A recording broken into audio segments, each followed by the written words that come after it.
Vedder is a very vivacious, fun, rambunctious type of kid. I mean, you know when Vedder enters the room. He's played many, many sports throughout the years. His passion for football has surpassed his passion for any other sport. He's always been very, very healthy. He's always been a healthy child.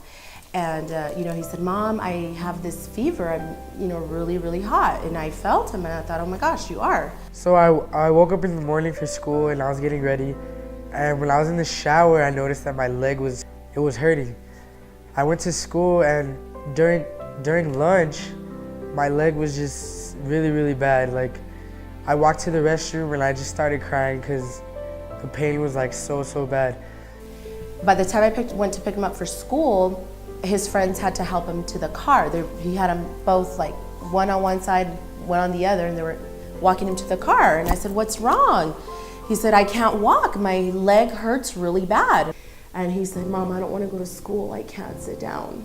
My back hurts. I can't sit in those chairs anymore. I can't do it."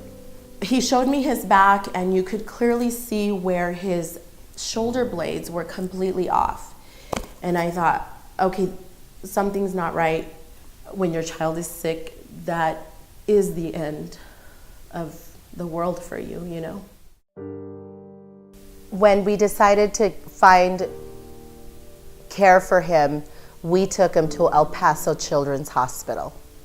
Within an hour, we had his x-ray results, and they could completely see that he had some sort of bone infection. That's where we met Dr. Burt, who immediately lightened the mood for us and was amazing. He ended up having something known as Staph aureus osteomyelitis. Staph aureus is an organism that can be in our blood, can also get into our organs, and can sometimes get into the bones. An infection of the bones is known as osteomyelitis. His particular osteomyelitis was interesting because it was at two different levels.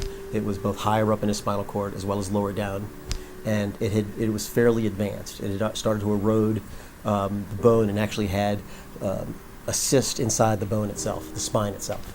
In my 29 years of practice, this was the worst osteomyelitis that I had seen of the spine, of the vertebra. Two things can happen. One, the vertebrae itself can collapse, which could result to damage to the spinal cord. The second thing, with that amount of organism and the pus and the bacteria there itself, it could easily gain entry into the central nervous system. The spine is part of the central nervous system. So if bacteria erode into that, he could easily have access and have meningitis. At the Children's Hospital, they actually get to know you. Like, on multiple occasions, Dr. Burt would pull me out of the room and be like, hey, come meet Vedder's sister. This is Danielle. Like he's not just a doctor to us anymore. Like, he's actually somebody that we love and care about, that helped us out throughout the entire process. So we started him. Our first procedure was to start him on a combination of antibiotics that statistically is most likely to kill this organism. He had to do his 6 weeks of intravenous antibiotic, every 8 hours. As long as that all went the way it was supposed to go, that he would make a full recovery. He is cured. The first time he danced after he got out of the hospital, I have it recorded, and me and my mom looked at each other when he was dancing and high-fived each other and hugged, because we were like, oh my God, he's back. Vedder's back.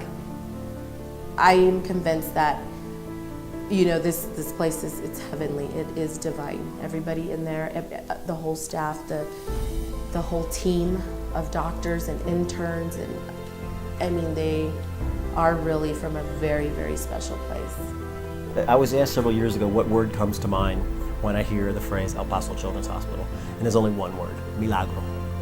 And it's a miracle because the third poorest county in the United States voted to build a hospital for its children.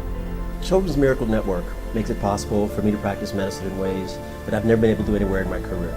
If you truly want to impact on a child's life, in a family's life, and children in this valley, right here in El Paso, right here in the borderland, contribute to Children's Miracle Network. That money will go straight to helping children here and now.